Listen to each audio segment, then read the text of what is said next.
On June 7, 1944, Canadian soldiers made a decision so dark, it never appeared in official records. They stopped taking prisoners. Not Germans. Not enemies. One specific unit. And what triggered it wasn't a battlefield loss. It was a courtyard execution that rewired an entire front. What happened at a medieval abbey in Normandy didn't just kill men. It erased mercy from the war. Tonight, you'll hear the story no history textbook teaches. And why, after this moment, surrender stopped meaning safety. The most disciplined Allied army in Normandy quietly crossed a line and never crossed back. June 7th, evening. Ardennes Abbey. 3 kilometers west of Caen. A medieval stone complex. Once a place of prayer. Now, a headquarters for the 12th SS Panzer Division Hitlerjugend. Smoke drifts inland from Sword Beach. Artillery rumbles like distant thunder. In the courtyard stand 27 Canadian prisoners. North Nova Scotia Highlanders. Sherbrooke Fusiliers. Barely in their 20s. Exhausted. Bloody. And very aware of who has captured them. The SS reputation has crossed the channel before they did. Their commander, Kurt Meyer, watches quietly. Not shouting. Not pacing. Calculating. These Canadians fought hard today. Too hard. Better trained than propaganda promised. And worse. There are thousands more coming ashore by the hour. The division has lost dozens already. Losses it cannot replace. Meyer's officers talk logistics. Guards. Transport. Food. One mentions another unit's solution. Disarm them, and let them walk. Meyer says nothing. No orders shouted. No announcement. 5 prisoners are separated. They walk past garden beds. Past flowers still growing. They reach a wall. Rifles rise. Gunshots echo off stone. 5 bodies fall. The guards return. 5 more are chosen. And then 5 more. The Canadians understand now. Some run. They're tackled. Some freeze. Some pray. No speeches. No explanations. Just process.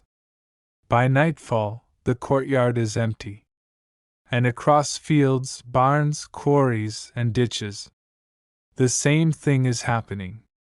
By dawn, 156 Canadian soldiers are dead. Not in combat. Not resisting. Executed. The massacre didn't end the fight, it detonated something far worse. June 9th. Canadian patrols search for missing men. They find fresh soil behind a farmhouse. Then a body. Then another. Bullet wounds to the head. Powder burns. Hands once bound. Medical officers document everything. This isn't rumor. This is forensic fact. Word spreads fast, the way soldiers pass information when survival depends on it. These weren't strangers. These were men they trained with, ate with, joked with in England. And something shifts. Not officially. Not on paper. But in quiet conversations between officers. Between sergeants. Between men who now understand what surrender meant to the SS, and what it might mean now to them. June 12th. Bocage Country. A German machine gun nest is destroyed. 4 survivors emerge. They raise their hands. SS insignia visible. The sergeant, who helped uncover execution sites, looks at his captain. No words. Just a look. The captain hesitates, then turns away. Rifle shots crack. No prisoners are marched back. No forms filled. The war moves on. And this becomes a pattern. Not everywhere. Not everyone.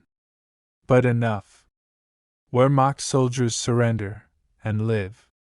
SS troops, especially from the 12th Hitlerjugend, often do not. No orders exist. No signatures. No paper trail. Just memory. And rage. It wasn't policy. It was something worse, understanding. German reports begin to change. SS units note something terrifying.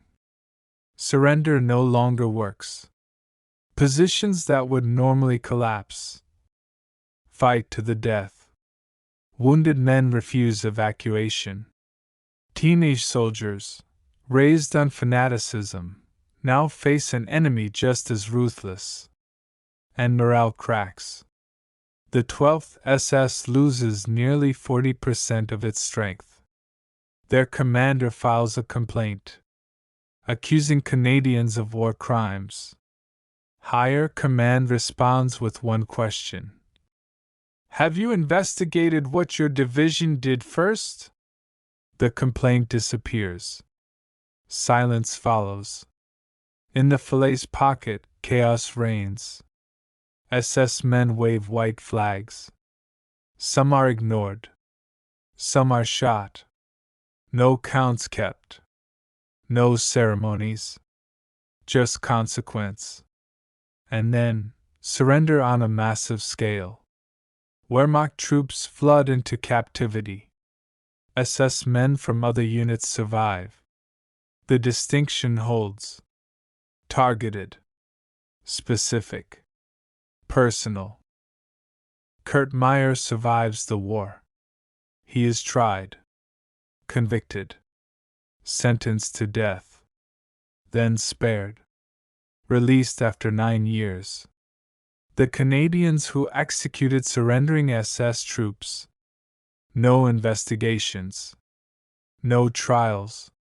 No records. Victory decides justice. International law forbids executing prisoners. No exceptions. No retaliation clause. By law. Both sides cross the line.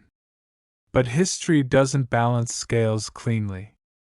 One side murdered prisoners systematically. The other responded, unevenly, emotionally, and illegally. The Ardennes Abbey massacre didn't just kill 156 men. It killed the idea that surrender was sacred. And once that dies, war becomes something else entirely. The fields grew grass again. The abbey stands quiet. But beneath Normandy's soil lies a warning. The fastest way to make war unspeakable is to decide mercy is optional. If this story unsettled you, it should have. Subscribe for histories that don't flinch. And tell me in the comments, can retaliation ever be justified in war? Atrocity doesn't end wars. It mutates them.